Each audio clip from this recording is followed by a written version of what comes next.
Welcome to Art Ed Radio, the podcast for art teachers. This show is produced by the Art of Education University, and I'm your host, Tim Bogatz.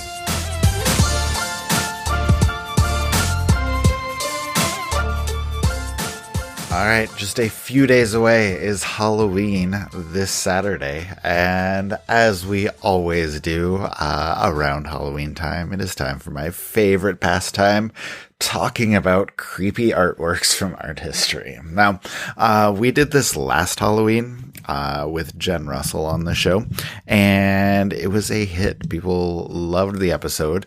I've gotten a few requests over the past month as to whether I'm going to do another Halloween episode, another art history episode, talking about creepy artwork, some requests to do that. So I figured, yeah, let's go ahead and dive in.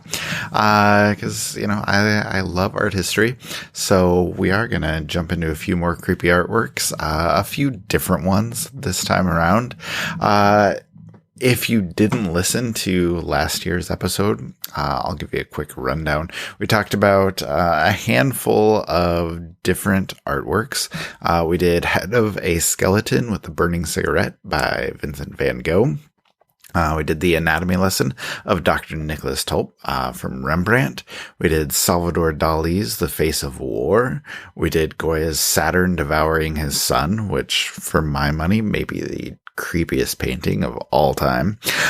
We did Artemisia Gentileschi's Judith Cutting Off the Head of Holofernes, and we did Two Fridas by Frida Kahlo, and discussed those at length and kind of how our students react to them, how they view them, the things they talk about, the things they question, and why we like to show them. And so it's a good episode. We'll link to it if you want to hear all about even more artworks that are kind of creepy, kind of fun to show in class. And there's one that I wanted to talk about, another artwork that I thought about, but didn't make the cut. And it's Goya's set of prints called The Horrors of War. And they are just a little bit too much for the classroom, like a little too dark, a little too graphic, and maybe kind of dangerous to show in class. Not something that I really want to talk to my kids about, not ones that I want to subject them to, because they are like incredibly horrific. So I don't know. They definitely qualify as creepy artworks if you're into that sort of thing. Definitely check them out, learn the story behind them. But not something that I probably want to share in the classroom. So I kind of cut those from this episode. But before we dive into all of the artworks that I wanted to talk about, I wanted to share really briefly about the Art of Education University. If you need to just maybe take one graduate course this next year, if you want to earn a master's degree, the entire thing, or you're anywhere between those two, make sure you check out courses from the Art of Education University. We offer over 20 online courses, including 8 different hands-on studio courses, and they are designed to help art teachers at every stage of your career, no matter where you are in the profession. So whether you are looking to develop a new art curriculum, get help with some of the fundamentals in your classroom, come up with new ideas for distance learning, for when we are still doing that, or just brush up on your own art making skills, we have courses for you. You can see what's available, what interests you, and what you may want to sign up for at theartofeducation.edu/courses. All right, so let's dive into a handful of creepy artworks, ones that are exciting to share with your students when it gets to be Halloween time, or ones that are just kind of fun to chat about and look at on your own time. Okay, so the first that I'm going to go with is a simple one, but not a lot of people know about this. It's the Pyramid of Skulls by Paul Cezanne. We're all used to Cezanne's work, post-impressionist masterpieces, portraits and still lifes and landscapes. But what a lot of people don't know about Cezanne is that he did a number of paintings about death and dying in his final years. I think he died right after the turn of the century, like 1905 maybe. In the last 5, 6, 7 years, he did a lot of paintings, just dealing with mortality, dealing with death, dealing with end of life. And it's kind of different for Cezanne because we're used to, like I said, seeing this fruit still life and this bottle still life, these simple still lifes, these really interesting landscapes, just, you know, those beautiful images, his beautiful style of painting that's associated with Cezanne and associated with post-impressionism. And, you know, it's always fun for me to go through a lot of his old work, just show kids a lot of Cezanne's work, you know, what we're used to seeing, and then break out the skulls, because it literally is just this pile of skulls, a pyramid of skulls. And it's absolutely in his style. Like, you look at it and you're like, oh, that has to be Cezanne, because he has such a distinct painting style. And you're like, the subject is weird, but it definitely has to be his. Like, somehow it still fits in with the rest of his work. But, you know, just leading up to that, you know, when you show kids, oh, like, he's known for these still lifes. He loved, you know, this mountain and these landscapes. He had this kind of color palette. He had, you know, these kind of interests and this style. And also, look at this pyramid of skulls. You know, you never know where that conversation is going to go after that, but it's always a good one to kind of spring on kids, and it can lead to some interesting discussions about a lot of things. So yeah, check out Pyramid of Skulls by Paul Cezanne. Okay, the second one, this takes a little bit more explanation, but it is called Picture of Dorian Gray by Ivan Albright. And Ivan Albright was a famous portrait painter. He really liked sort of dark material, and these super realistic portraits that were also a little bit creepy.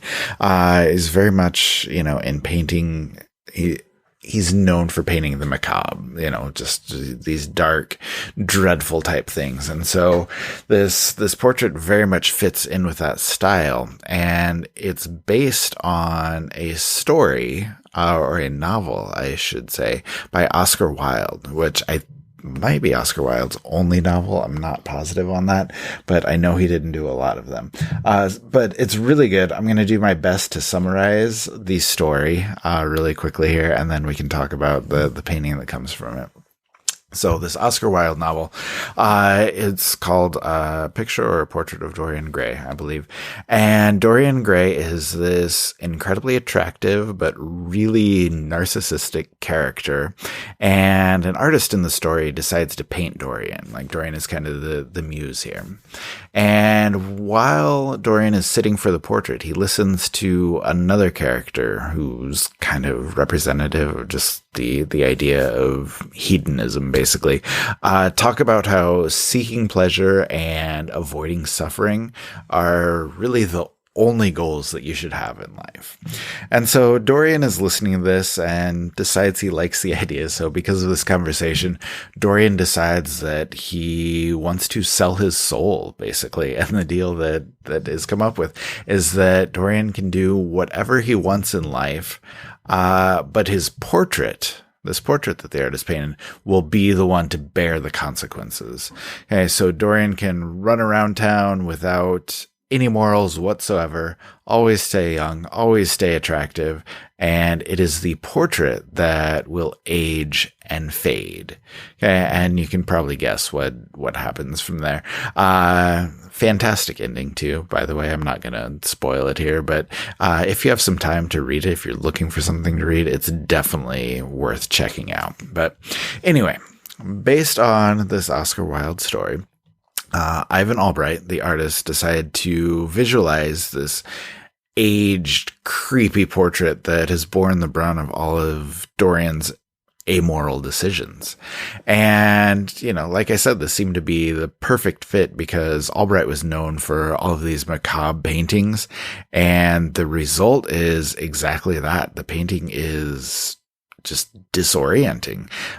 It's strangely textured with, just warts and scars all over the figure. And the look on Dorian's face in this painting is one of just, I don't know how to describe it. Like mania, I guess. A look of mania. And it's fascinating and it's revolting all at once. And let's be honest, if there's anything that the students like, it's things that are both fascinating and revolting at the same time, which a lot of Ivan Albright's paintings are. If your kids respond to those sort of dark and interesting portraits, he is an artist that is worth looking up and worth sharing. And if you want to read some Oscar Wilde, Picture of Dorian Gray is definitely worth checking out. All right, painting number 3 on our list today is The Ambassadors by Hans Holbein the Younger. I think we're all familiar with this painting. It's very famous from art history. If you look it up, you're like, yeah, I've seen that. And basically it's just these 2 young, fancy dudes. One of them has the really, really fancy coat. They're standing in front of the green curtain. Table behind them is filled with all sorts of worldly goods. Just these 2 very dapper young ambassadors. And for some reason, there is a weirdly distorted skull at the bottom of the painting that looks like it's been smeared onto the page. And you look at this, or your students will look at this, and the question is, what in the world is going on? Well, there's a lot going on. First of all, it's a huge painting. I think it's like almost 7 feet tall and 7 feet wide.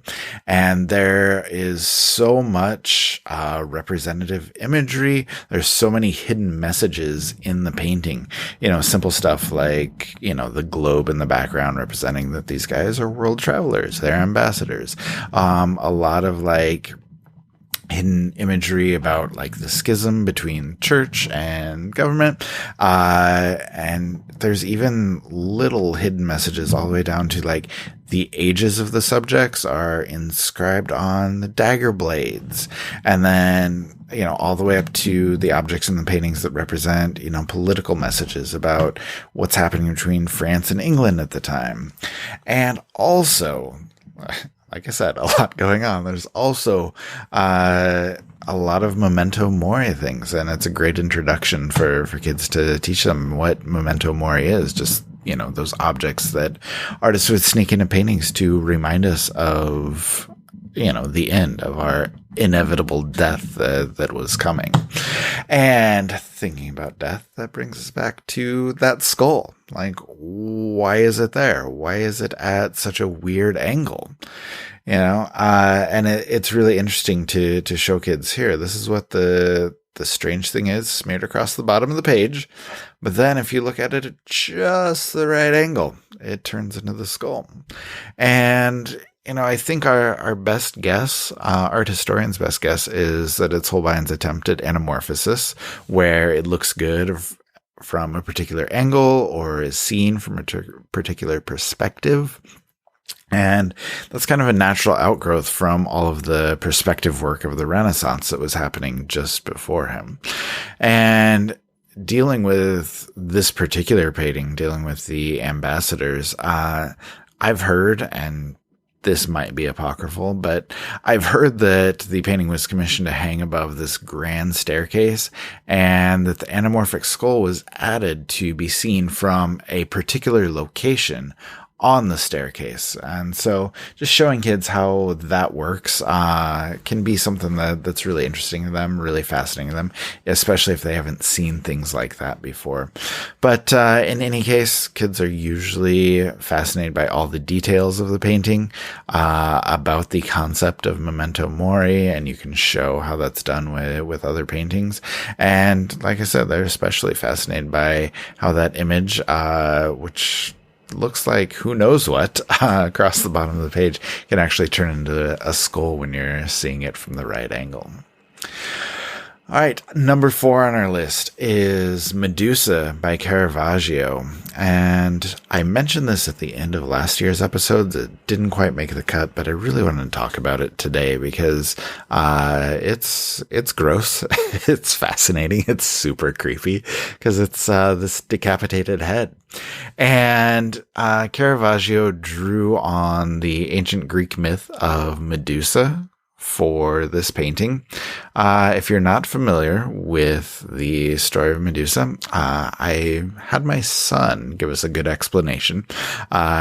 He's been reading a lot of Percy Jackson stories lately, and then after reading Percy Jackson, he likes to research the Greek gods. So I had him describe this, and so this is his description. Medusa is a monster with bronze hands and venomous snakes for hair, and legend has it that anyone who looked at her would be turned into stone.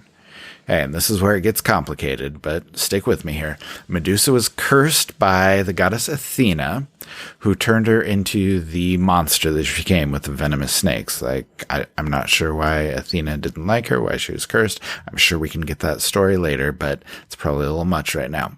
But then Perseus, who's the son of Zeus and Princess Danae, decapitated Medusa using a shield that Athena had given to him. So I'm not sure of all the drama, all the machinations there, but that's what happened. So that's the rundown on who Medusa is, and it gives us the setup for this painting. And like I said, this Caravaggio painting shows the severed head of Medusa. She has a look on her face that's both angry and shocked that this happened to her. It's very dramatic. And of course, there's a ton of blood coming out of her neck because, her head has just been cut off. And I know that Caravaggio had done 2 paintings of this.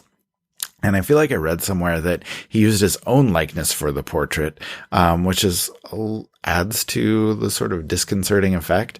But it lives in this weird middle where the character is obviously very much alive with this crazed look in her eyes, for lack of a better word, but obviously very much dead because of the whole decapitation thing. And so it is creepy. It's intense. And it's a good one to talk about because inevitably there is a student who comes along every year wanting to do something with Greek gods or Roman mythology or something along those lines.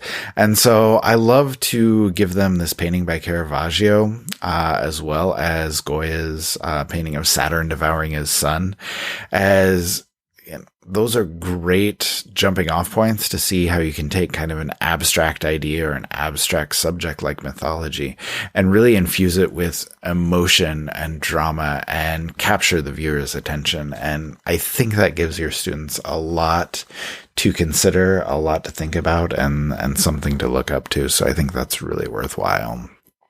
All right, and then our final painting of the day that I want to talk about, okay, it's The Scream by Edvard Munch. And, I mean, everybody knows this one. Everybody shows this one in class. I mean, and it's maybe not even that creepy, not even that disconcerting. And I'm not sure that I even have a lot to talk about with it. But for whatever reason, as I was considering things, I was looking at this painting and it just hit me a little harder after the 2020 that we've lived through for the past few months. And I think that reaction, that character, I think that scream is everyone right now. The subject looks how we all feel, and it seems like the perfect painting to sum up the time that we're living in right now. So I think The Scream is worth checking out, worth showing to your kids, and just seeing if that's their reaction to this year as well. But anyway, feel free to look up any of those paintings if you're looking for a couple artworks to show this week. Because as we all know, nothing celebrates Halloween better than some of the most creepy examples you can find from art history. Enjoy the art, enjoy your Halloween celebration, whatever that may look like this year.